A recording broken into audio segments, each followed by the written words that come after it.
Today I'd like to go into this idea of false freedom a bit more. It's a big idea, it's a hard idea to get across.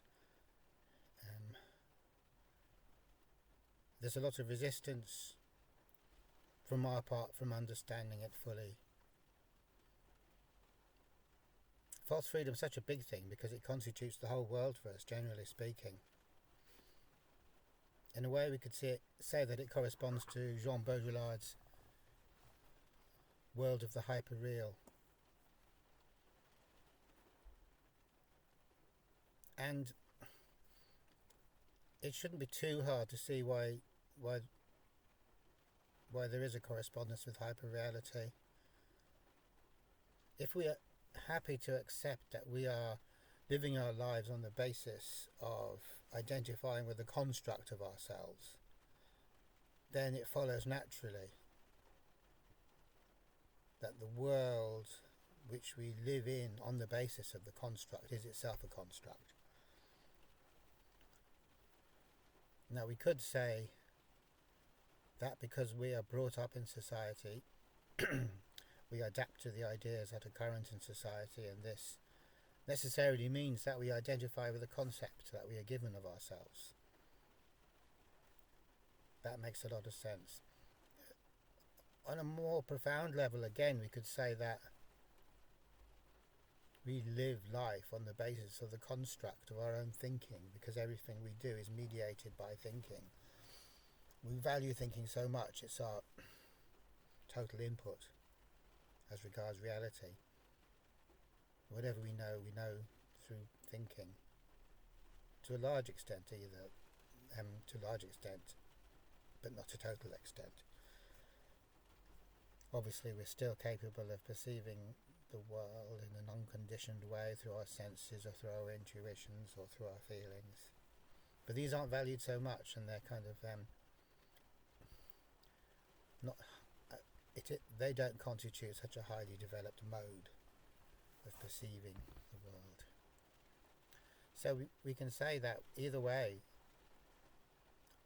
that we are living life as the construct of ourselves, whether we see that as a construct of society or a construct of thought.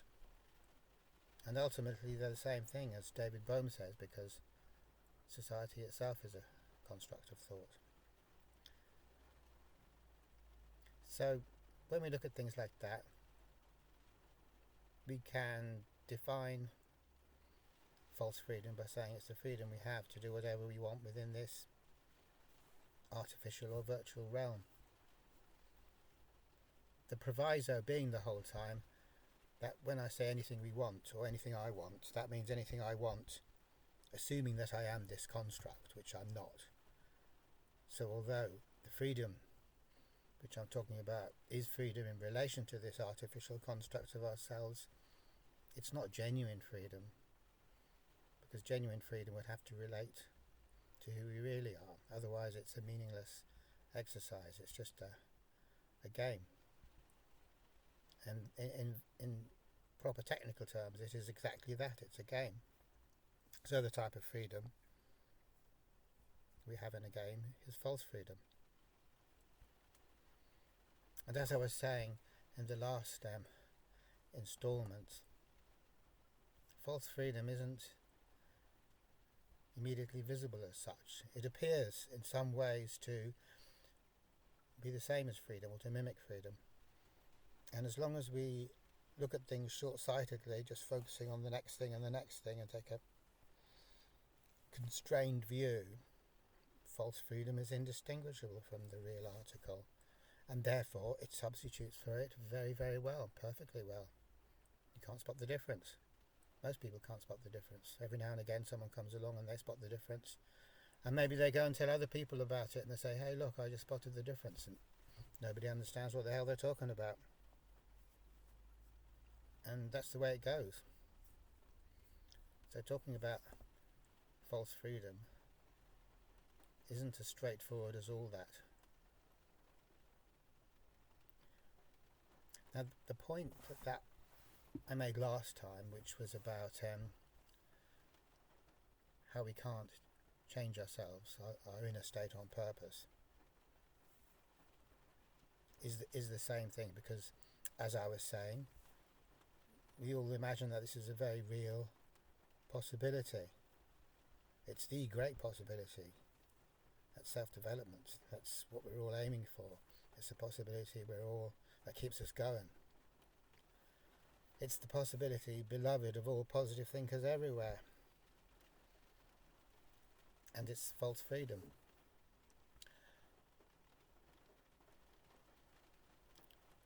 And yet, despite it being false freedom, it certainly gives us a run for our money. It appears to deliver the goods in a kind of a way. But eventually what it appears to deliver, it takes away again. It's like giving us a present on a string and then pulling it away again. And false freedom is always like that. So I was saying that there's a penalty for the utilization and the enjoyment of false freedom. A better way to say it is to say that it's just reversed later on.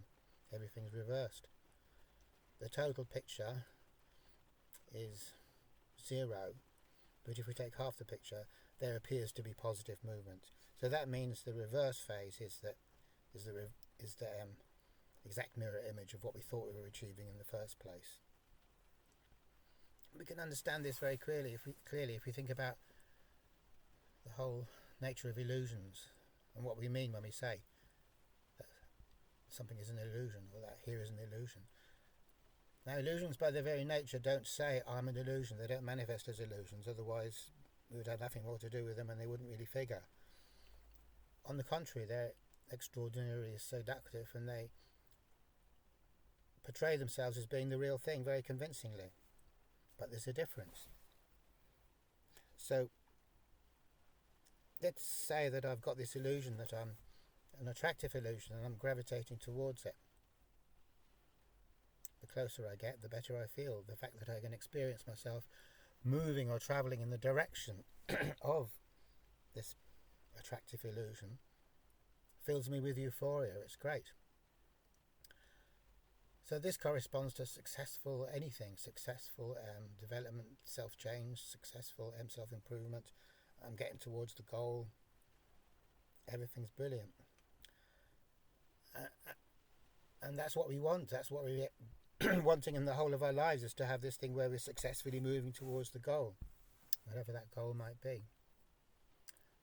It could be peace of mind, it could be wealth, it could be power, it could be mental health. It doesn't really matter. All goals are the same, because all goals are projections of the mind.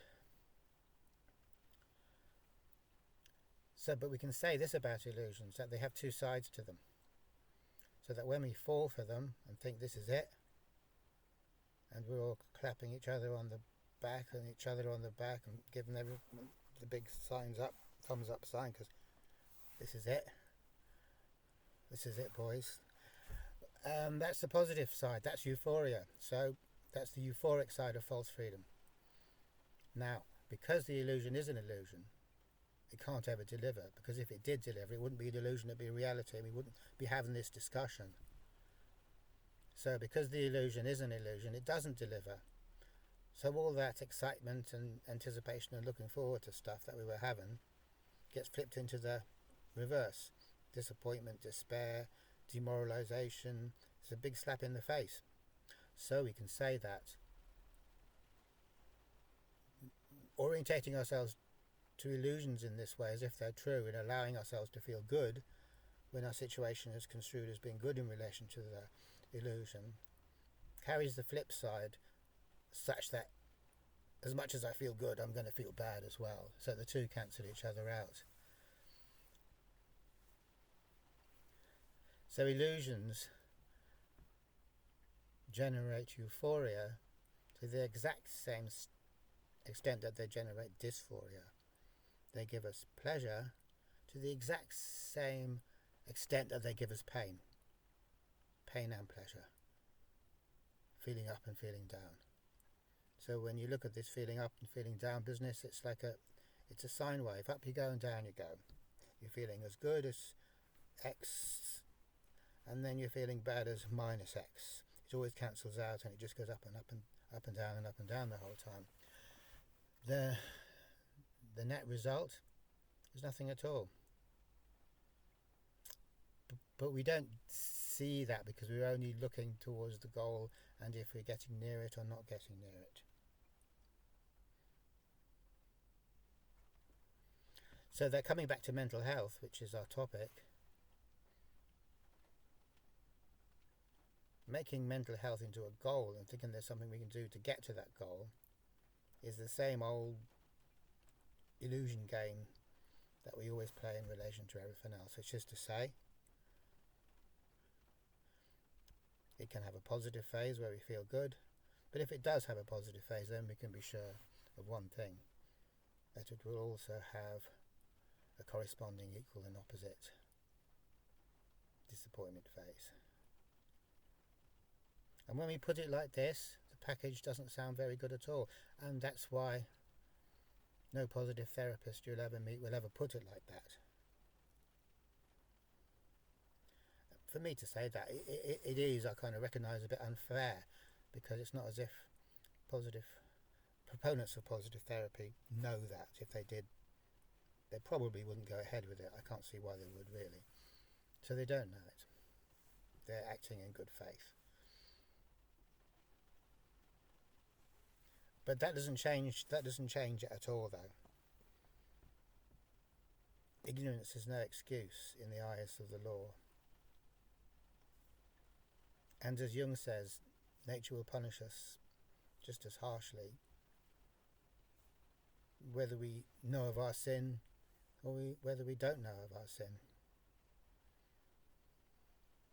So that's a little bit more about this idea of false freedom. And I'd like to move on a little bit more from that and maybe talk a little bit more about what our genuine freedom would be in relation to mental health in the next instalment. Okay, thank you very much for listening and viewing.